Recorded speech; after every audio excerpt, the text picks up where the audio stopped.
Look at the pyramids of Giza, I mean, especially the Great Pyramid. There's this one question that's just, it's almost impossible to avoid. Right. Could humans really have built this? Exactly. Or did it come from, the stars? It's such a persistent, almost mystical question. It is, and that really speaks to how awe-inspiring the structures are.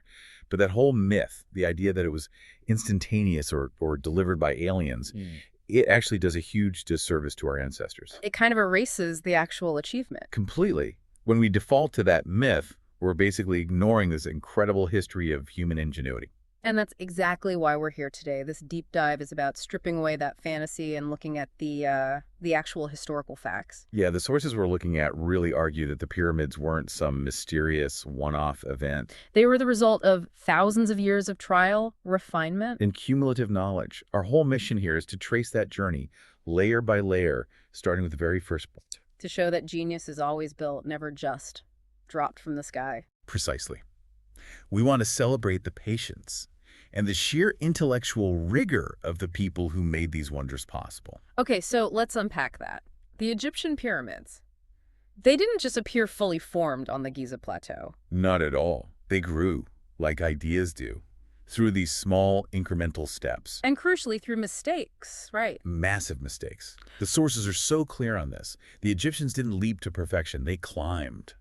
And that climb is really the core of the story. It is. If you trace the architectural lineage, you see this clear chronological progression of learning over centuries.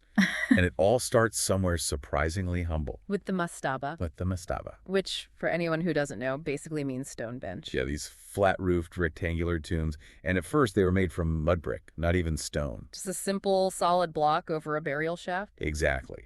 But it established the fundamental goal, which was to protect the pharaoh's passage to the afterlife. So where does the first real revolution happen? That comes when someone decides to build upward. And that someone was the Vizier Imhotep. Serving Pharaoh Djoser around, 2650 BCE? That's the one. And this is where we go from basic mud brick to something truly monumental. Imhotep's design. The step pyramid of Djoser at Saqqara. It's just an incredible leap forward. It's fascinating because he didn't just invent a new kind of tomb. He basically invented monumental stone architecture itself. He was a polymath, right? A physician, an astronomer. A priest, an architect, a genius. He took the existing mastaba design and just stacked 6 of them, each one smaller than the last, on top of one another. And to handle all that weight, he had to introduce a new engineering solution. He did. Corbelling. Which is a simple but, brilliant technique. You're just placing each layer of stone so it juts out a little bit over the one below it. Right, to create this stable, vault-like ceiling that can hold immense pressure. This wasn't some alien secret. It was applied physics. It was. And the result was humanity's first monumental stone structure, over 200 feet tall. A massive public declaration of power. But of course, they kept experimenting. So after that triumph, they aimed even higher. They wanted that perfect, smooth, geometric shape, the true pyramid. Yes. But that journey, it hit a massive speed bump. The bent pyramid at Dashur. This is maybe the most critical moment of learning in the whole story. Pharaoh Sneferu, Djoser's successor, was the first to attempt a true, smooth-sided pyramid. And he started with a really aggressive, steep angle. Almost 54 degrees. Far too ambitious. What went wrong? Well, our sources suggest a couple of things. First, the ground underneath the substrata was unstable clay, so the whole thing started to settle unevenly. Oh, that's not good. Not good at all. And second, the way they placed the heavy casing stones created all this internal pressure that threatened, a total collapse. So they realized halfway up that the whole structure was basically failing. Dramatically.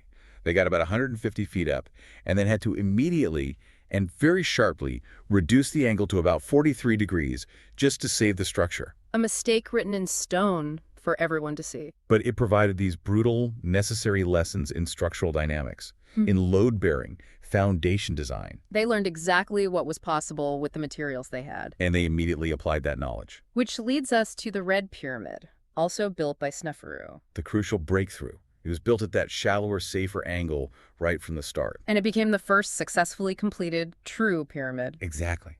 And once Sneferu had perfected that geometry, his son, Khufu, could build the ultimate masterpiece. The Great Pyramid at Giza.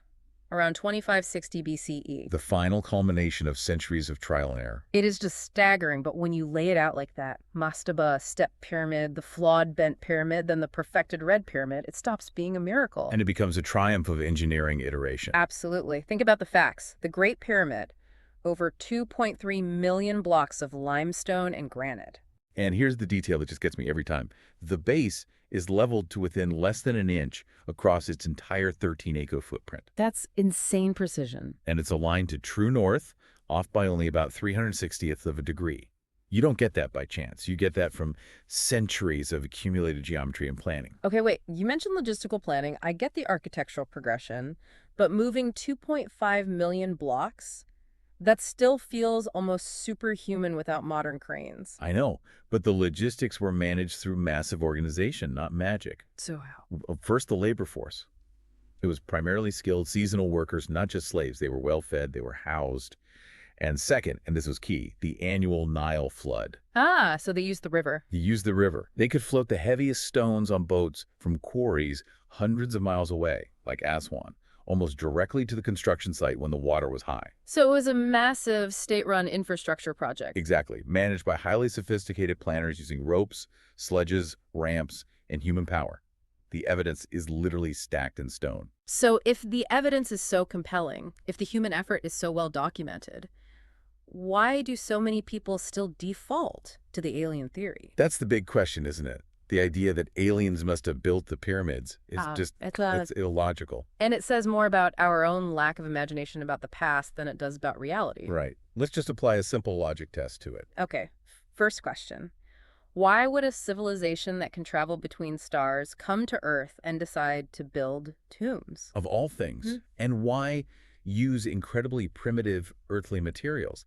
If you have anti-gravity tech, why are you quarrying limestone with copper tools? It's completely contradictory. And here's the biggest one for me. If they had the perfect solution, why would they build progressively? Yes. Why would an all-knowing alien race make that huge structural failure at the Bent Pyramid? And then learn from it and get it right the next time, just like humans do. It makes absolutely no sense, unless, of course, the builders were humans solving a really complex problem one step at a time. And this gets to the cultural cost of these myths. When we push them, we're essentially erasing a remarkable history. We are. We're dismissing the human spirit, and we're erasing African brilliance at the very dawn of science and architecture. It's frankly an insult to the historical record and to the thousands of skilled people who dedicated their lives to these projects. They weren't just moving rocks.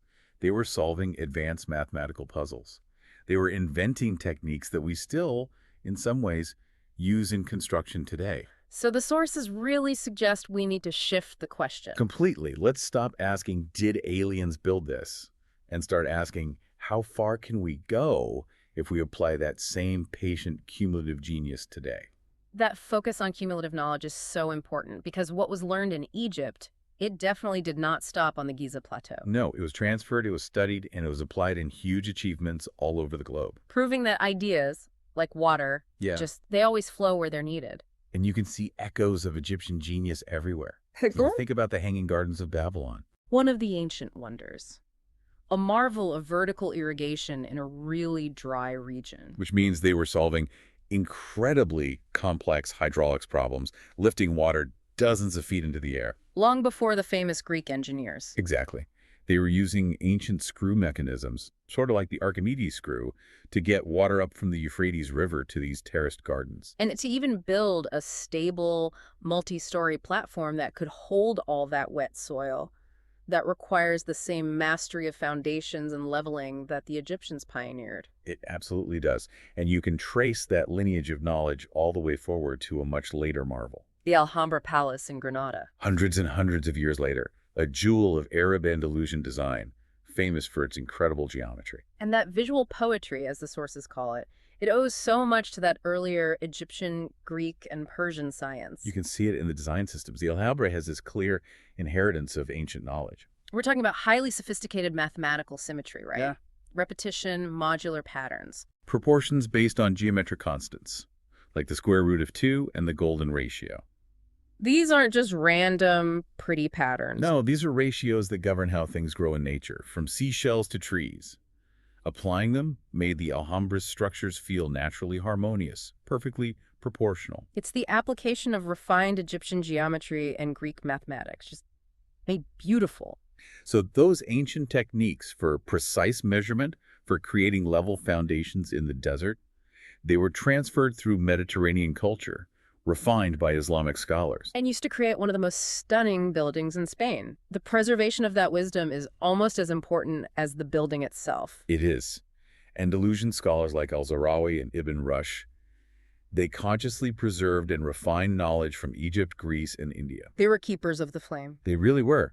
It shows that Egypt didn't just build with stone. It planted seeds of science that flowered thousands of years later, thousands of miles away. Which really is the main takeaway here, isn't it? That every single layer of genius is built upon the last. And that knowledge is most valuable when it's deeply understood and patiently applied over time. The Great Pyramid was built because of the failure of the Bent Pyramid. And the Alhambra was built because of the foundational geometry codified by the Egyptians and Greeks. It brings us back to that one perfect, reflective quote from the sources. He who understands the mastaba knows how the pyramid rose. The miracle isn't that the pyramid exists. It's that human beings had the patience and the collective intelligence to build it, brick by brick, mistake by mistake. Miracles don't fall from the sky.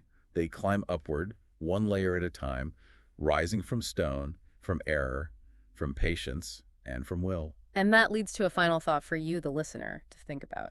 If we accept that the Great Pyramid, that monument to the impossible, was the result of incremental trial and error over millennia, what current impossible problems are we facing today? In things like climate change, or sustainable energy, or even deep space travel. Problems that just require us to apply that same patient incremental genius.